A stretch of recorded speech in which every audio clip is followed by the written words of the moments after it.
How do you know if it's hunger or if it's loneliness?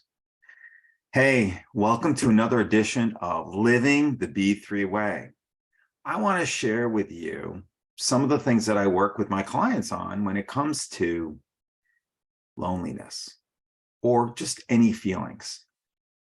It's a really challenging thing when people don't know why they're eating. It's called mindless eating. Sometimes it has to do with you're lonely. But what if it is that you're tired? Or what if it is you're angry? It's important to be aware. So many people today are not aware. They're moving so fast. They're so crazed that they don't get connected to the underlying issues of why they're eating. They just eat mindlessly. So today I want to break it down and help you figure out what you're doing and teach you maybe how to do it a little differently. Okay. So first, let's take a situation. I had a client once.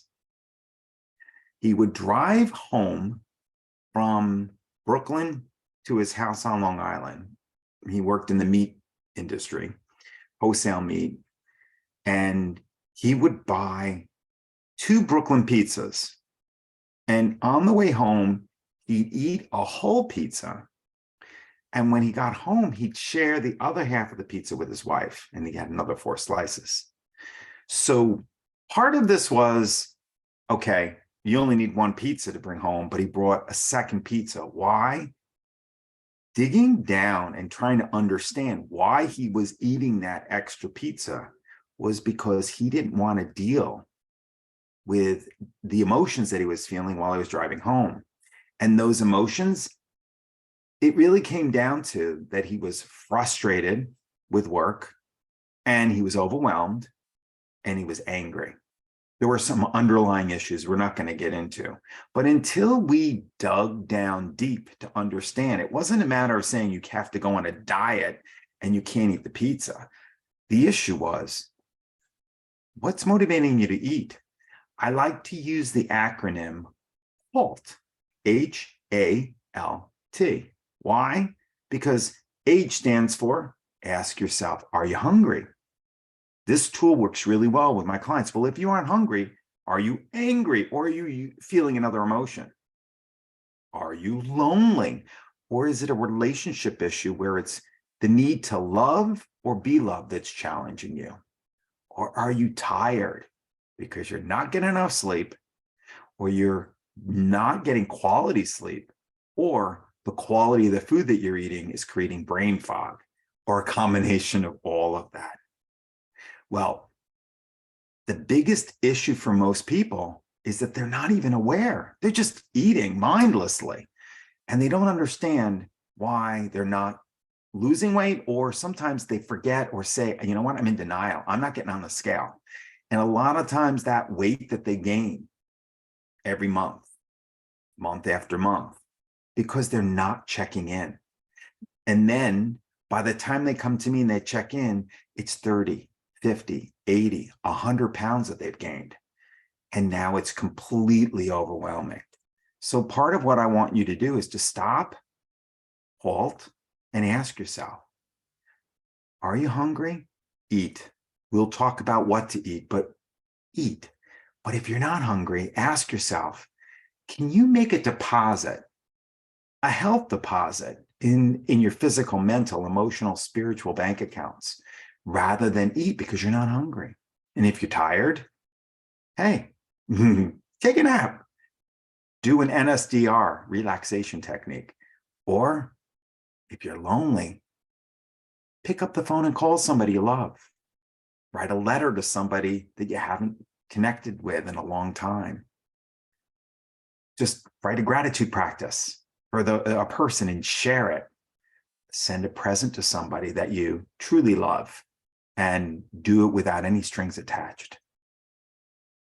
If you're feeling an emotion like anger or any other emotion, right? If you're feeling any kind of mood like sad or the frustration of the day from the stress. That's an issue of then just focusing on breath, I call it using sensory command. Get out of your head and into your body. And we start with breath. So you take 2 sips of breath in through the nose, blow out through the mouth. Again, 2 sips of breath in through the nose, blow out through the mouth. What did we just do? Pattern interrupt. We just interrupted the stress response. And now ask yourself, what am I feeling? What are the thoughts and the belief systems attached to that? You got to dig deep and you got to work on that, because that is something that can be changed. That neural pathway can be changed, because if you're angry, there's ways to express your anger without taking it out on yourself or somebody else. Or if you're sad, there's ways to take out and express that sadness and find a way to joy instead of feeling some of those emotions. And how do you feel joy when you're feeling all the opposite of that? Well, when you're feeling miserable, the best way to do that is to bring yourself to the precious present. Ask yourself, what are 3 things I'm grateful for? And if you want to practice, join my Facebook group, Living the B3 Way. We need some new blood in here. We need to practice that gratitude practice. And I have a whole section on explaining on how to practice the gratitude in Living the B3 Way. And just post every day 3 things you're grateful for. 3 things, that's it.